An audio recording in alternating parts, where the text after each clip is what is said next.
My name is Eric Mintel. By night, I'm a professional jazz musician, but by even later at night, I investigate the paranormal. I, along with my team at Bucks County Paranormal Investigations, travel the country investigating all things paranormal. This is Bucks County Paranormal Investigations. Hey everybody, it's Eric Mintel. Welcome to Bucks County Paranormal Investigations. And today's show, I've been looking forward to talking with Dave Schrader for a long time. You know him and love his team from the Holzer Files on the Travel Channel. But Dave is a lot more than just a TV star. He's doing a lot of different things. And we're going to talk about a lot of the cases that they've been on. And Dave, what I love about the show and what I love about what you guys are doing is that you're taking these cases that are basically, I don't know, 40, 50 years old and going back. How did you find Hans Holzer?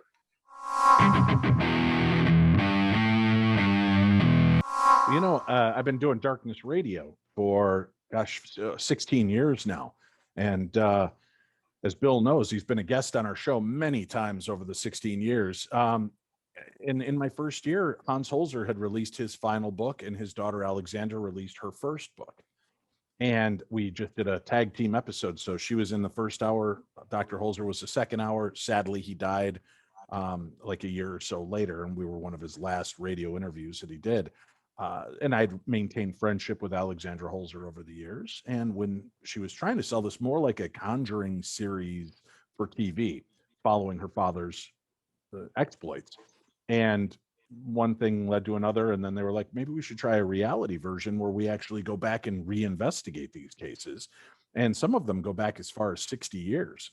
So it's been exciting and a challenge because we've got to go back into homes that, back in the 50s, 60s, 70s were 30, 50, $60,000 homes are now multi-million-dollar homes, and they're owned by very rich, influential people who are like, no, we don't want you to come in and ghost town, So they're trying to protect their own legacy now, but some have been very willing to have us come back in, and even a couple cases that refused Dr. Holzer 50 years ago have seen the show, and they're like, come on in. We're sorry we turned him away the first time. Let's get him in here. And so we were lucky enough to get a chance to do a couple more of those episodes.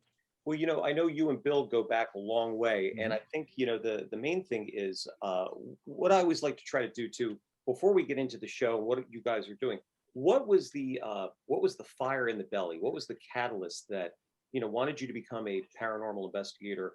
How did it all begin? Well, I was raised by a mixed race couple, a Sasquatch mother and an alien father, and they just pushed me towards it. No, I've had experiences throughout my entire life with the strange and unusual, and I fell in love with radio at a very young age. I used to call and harass the big DJs of the time in Chicago, and they would take my calls and they would talk to me about what it was like to work in radio, and that built the fire in my belly. And then in 2006, after doing college radio for many years with my friend and then being out of it, he was running a radio station and said, hey, what do you think about doing a show together? And we landed on doing paranormal themed conversations, and we launched on January 1st, 2006. And here we are, we just had our 15th anniversary. We're in our 16th season on the air, and it's just being in the right place at the right time. And having had experiences with ghosts growing up, a Bigfoot experience, I believe at around the age of 12 in Foley, Alabama. And then I went to the Isetti Ranch in Trout Lake, Washington, because I'm driving along one night listening to Coast to Coast, and this guy's on there telling me that there's a 90 to 95% chance of seeing UFO activity over his property on a clear night. And I'm like, how, as an investigator, how do you not go investigate a claim where it's 90 to 95% chance?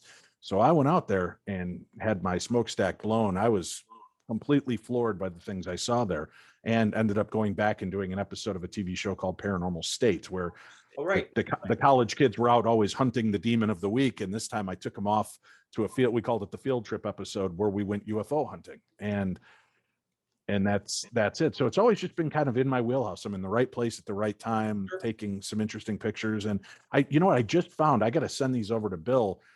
I was in Roswell, New Mexico, for the Roswell Fair a couple of years back. And it was just the year before Jesse Marcel Jr. died. And it was night, and I was trying some new filters on my phone, and I took some pictures in the sky, and I caught some weird things. I just found the filter, the pictures. So I want Bill to take a look. I call one of them Thor's hammer. It looks like Thor's hammer in the sky, the twirly handle, and then this block at the end.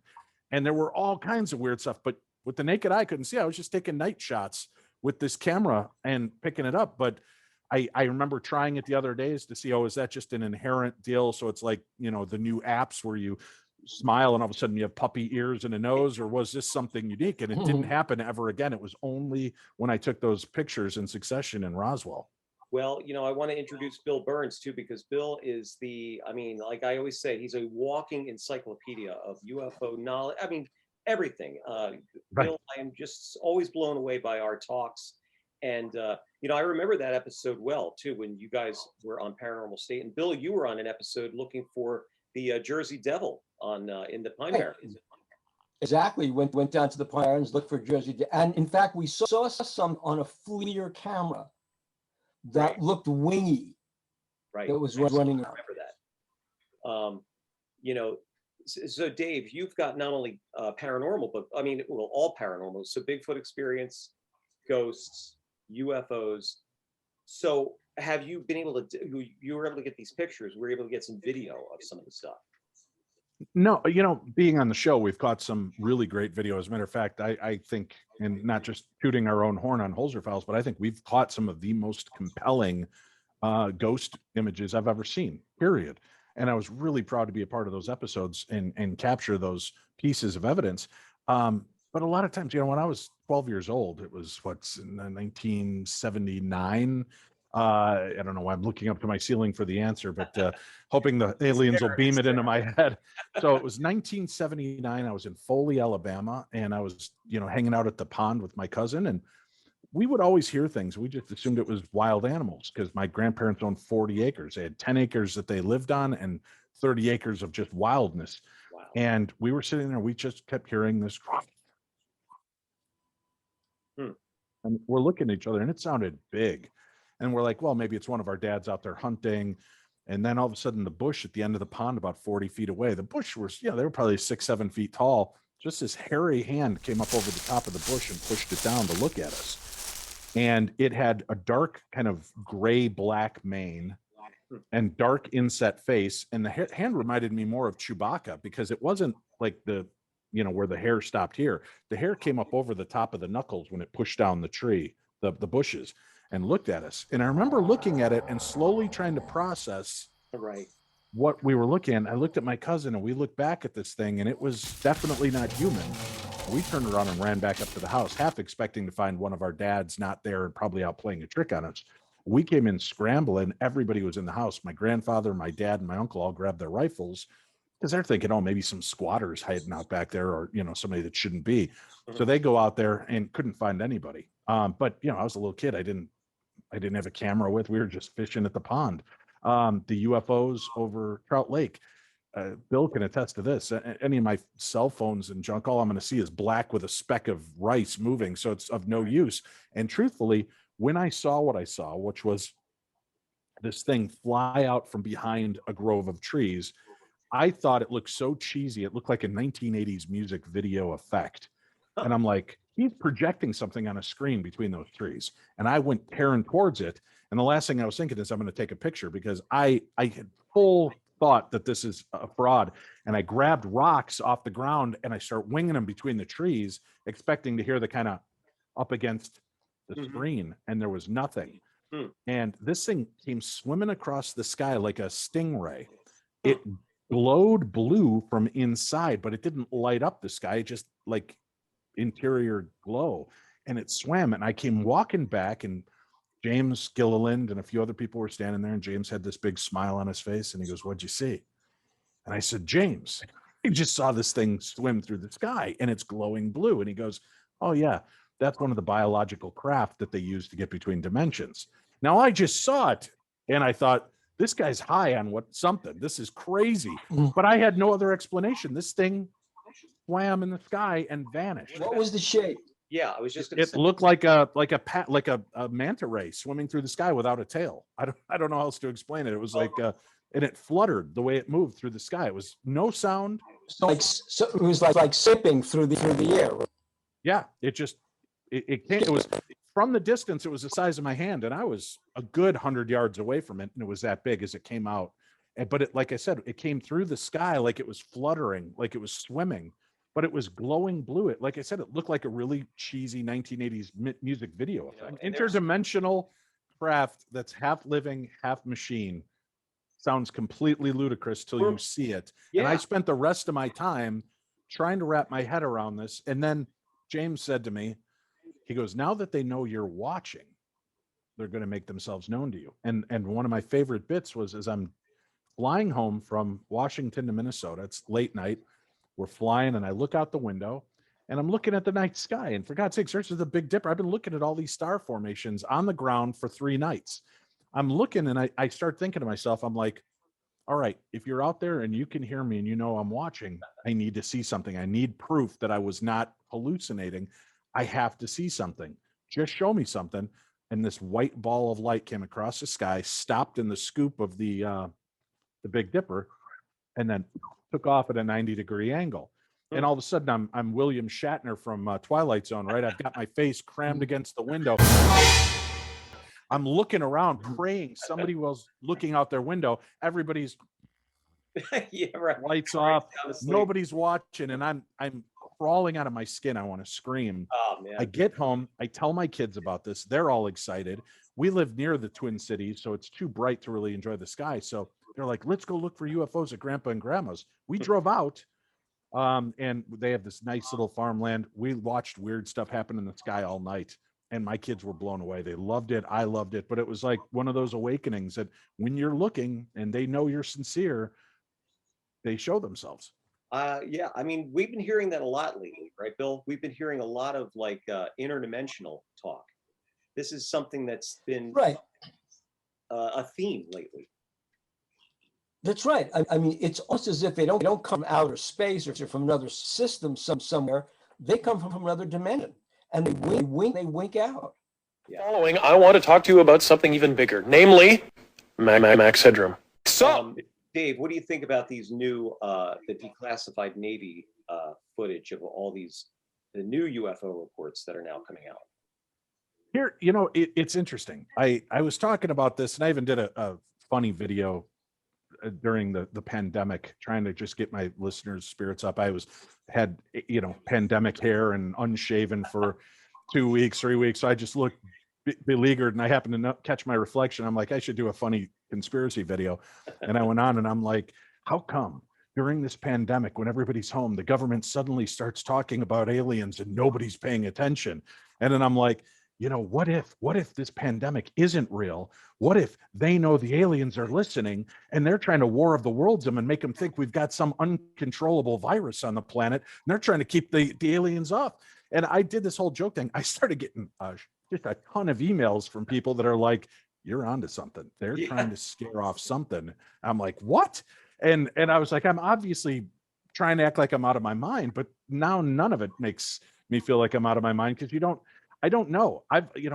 My co-host on Darkness Radio says there are craft, and they're not China, they're not Russia, but they're not going to admit it. And what we've talked about is it America posturing? You know what? We're in a tenuous position right now with Russia and China. Do we start releasing video of stuff that we have that can do things they can't, to make them realize, hey, we're not saying it's alien, but we're definitely telling you it's not Russia or China? Is it kind of a suppressive threat of, remember the old saying, he who conquers the skies wins the wars? Is this our way of scaring the crap out of Russia and China to think twice before they make the move? That's an interesting concept. But having seen what I've seen, knowing what everybody else has seen around the world, the Roswell incident, the Betty and Barney Hill incident, and Rendlesham Forest, so many, it's impossible to just say there's not something from some other planet visiting us. I can't believe it. What are those TikTok videos, Dave? What if the government says not our military, right? That's a report. Right. What if they're not military but at Boeing, they're at Lockheed, they're at Green, Right. which we know what the government did after a certain point when Blue Book was canceled. They took what they knew, handed it off to defense contractors. Then when folks like us screamed at the government, tell us what you have in your files, they said, we have nothing in our files. Nothing in their files, they gave it all away. So they're not responsive to FOIA. But I have a theory that those TikTok devices, yes, they are ours. They're not alien. They're from aerospace companies. Therefore, the government can say with full confidence, oh, they're not military. Plausible deniability, right? You're putting out the fact that Exactly. we've created it, but from what technology? Where did we get this and these advancements? And that's the whole reverse engineering Right. theory. Right. And I think that's exciting. I mean, I can't wait to see. And I kind of am falling on the cursor of they're going to release this information. And those of us that believe in UFOs are going to see UFOs in this paperwork. Those that do not believe in extraterrestrial activity are going to see that it's a black ops deal. We're not going to be any closer to, And then for you the tell general me public. how to explain. You tell me how to explain to all the people who claim to have been abducted when this report comes out, when they this is collective. Hey, what about us? That's why I said I'm on your side with, I believe there's something going on. But, as we're watching and seeing the things that the government has done to us through the years, right? The abductions, are they a veiled deal? Is it a hypnosis? Is it something they're doing to us? I don't know. I'm so creeped out by what our government has done in the past and what they're willing to do. And Bill, you and I have talked about that on the show in the past. And I think, there's so much that they're capable of that it really unnerves me. So I can't just summarily dismiss the fact that the government isn't behind some of the abduction scenarios as well. I think so too. In fact, Melinda Leslie has researched what she calls military abductions, mimes. And the whole point is that the military abducts people, so they go out and spread the news about being abducted by extraterrestrials, and people think they're crazy as a cover for actual engagement with extraterrestrials. Well, what Right. about, The way to tell the truth is to make somebody the truth seem like it's crazy. so what do you have? What about guys like Calvin Parker, though? We've talked to him, Calvin Parker. We talked to the niece of Betty and Barney Hill. What about all of that? But what they're seeing, I mean, is this something that they're implanting in their memories, like or is this a real event that happened to them? I mean, and Calvin is like, to this day, still can't explain it, and he's still, bothered by it. Well, there's also now they're exploring and releasing more about these sonic weapons that are being used on governmental officials. How does that affect and impact the brain? Are they able to project? I mean, we know this, talking about Paranormal State. When Paranormal State came out, you could go and there would be bus depots with their big poster or trains, and you could go look at the poster. And when you stood in a certain spot, it was literally beaming a radio frequency into you, telling you to watch. You would hear the voice. This season on a brand new series from A&E, they would beam in, and it was sonics, right? So could they be affecting us and implanting these things, keeping us that kind of monsters on Maple Street, paranoid just enough that you're complicit and you're easy to control when there's a major fear? And Reagan and Gorbachev talked about the fact that, hey, the enemy of my enemy is my friend. And what if UFOs come down? We're so worried about each other. We should start thinking about the grander scope of the universe. And we're at that place now with all the trepidation in the world. What do we do? Presidential elections, COVID, all of this stuff's just tearing us apart. What do you do to bring the world back together? Suddenly we start talking about the UFO threat and the alien threat. And is there something to it? So is it a well manipulated ploy in order to try to get people to come together and stop destructive ways? And the people and the life form are doing it are the aliens that are already here. I mean, if you think about Earth as a colony, right? A colony of another species, but the same, but it's us. And we've been bombarded with viruses for 4 years. It's been, this planet is bombarded. and how life formed on this planet, plants to fauna to all of that. What if that's the result of bombardment of this planet and aliens? And then when viruses, so that COVID-19 is just another visit from ancient aliens.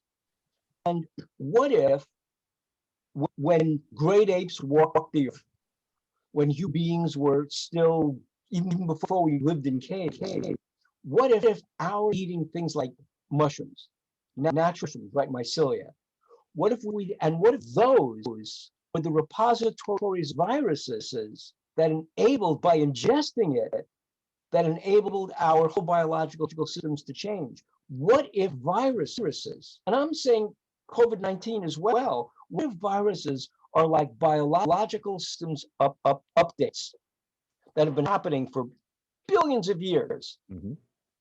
If that's the case, then the viruses are the ancient aliens. It's a place that inspires the dreamers, the overachievers, a place for those who follow the path, as well as the ones who blaze them.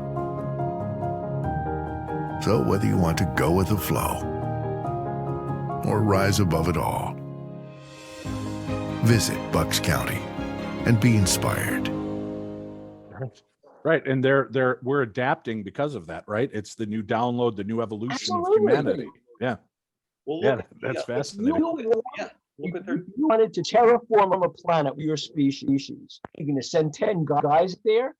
No, you're going to send viruses. You're going to establish life on the planet, bring life into the oceans, because you know that in billions of years will be you. So Yeah. the idea is we've met ET and it us. I mean, look what's coming out of the permafrost when they're doing some excavations and things like that up in Antarctica.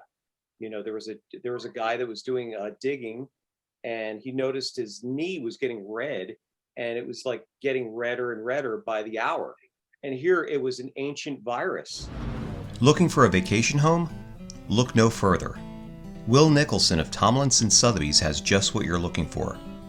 World-class entertainment at Schweitzer Mountain or water sports at Lake Pend Oreille, Idaho has it all.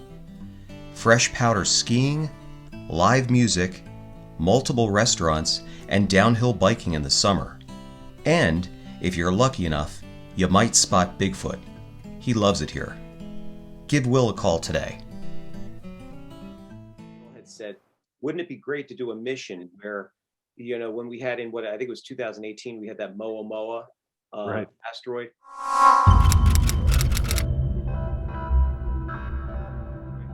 Go and do a mission, right, Bill, to get onto that asteroid and take samples and see and bring that back and see what kind of bacteria is on that. Right. And you've got, is this thing really just this racing rock by itself, or it's changing position, it's doing different things that they shouldn't be able to do on their own? Is it a drone craft gathering It's spinning like information? this, Dave. Dave, Yeah. it's spinning like this, spinning like this. I mean, that's great. That's a lawn sprinkler. Right. Yeah. You see that every day. Well, you had Yeah, said seed spreader. Yeah. terraforming, right, Bill? You had said Yeah, terraforming. that's what it is. You know, we could talk about this for hours and hours, but we only have a half hour.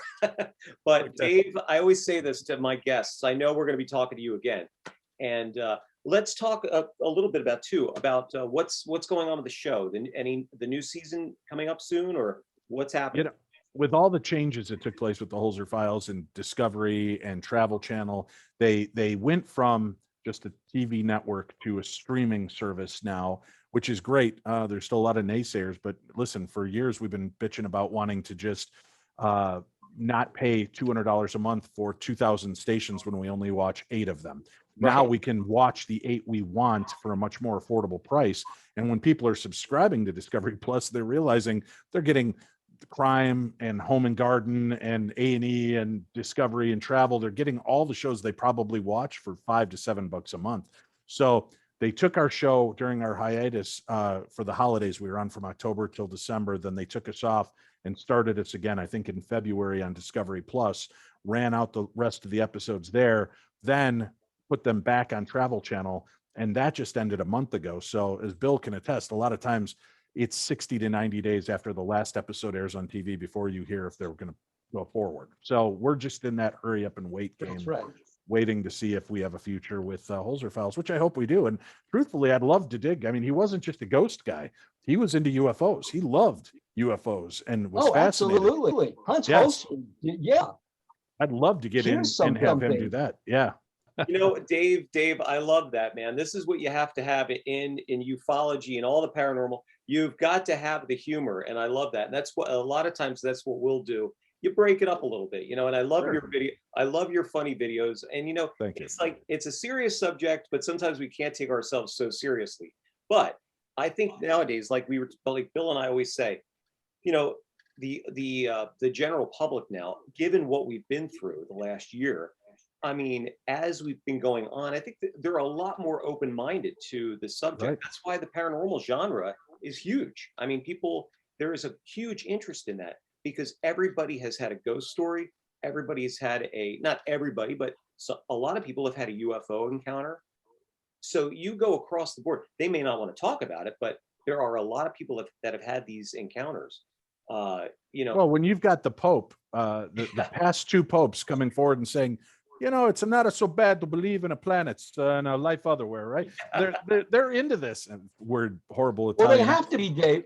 Right. Dave, they have to be. You want to know why? Because if the Pope says we can't account for a life form out there, it denies everything in the Bible. Right. So the Pope has to say, yeah, Exactly. if it's out there, it's a part of creation. so Well, and they Dave- wouldn't have an observatory at the Vatican if they didn't know Yeah. that they were looking for something. If it was just God, they're not looking for God's eye, right? They found that already. They'd be looking for something else. So Yeah, that's a great point. You got it. Well, Dave, I got to tell you, man, what a pleasure talking to you today. It's been a lot of fun, and Always. you know, just you know, I love the guests that come on the show because it's always like there's always a new angle at looking at the paranormal, you know, and it always gives you new ideas, new thoughts about it. So.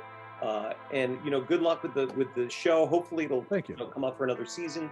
But in the meantime, folks, check him out on Discovery Plus. And Bill, again, as always great to have you on here. And we'll do this again, guys. And I'll keep you posted, Dave. Okay. Please do. I'm fascinated to see what you guys are doing. And Bill, it's always a pleasure. It's truly been an honor to work with you. Same here. 15 years Let's get working together together on so the soon. show. I'd love it, man. You take care of yourself. Eric, great meeting you and being a You part of too. this. I'll be happy to come back anytime. You got it, Dave. Thank you so Stay much. safe. Have a Take great care. night. Thank you so much, everybody. Good Bye-bye. night. Bye-bye.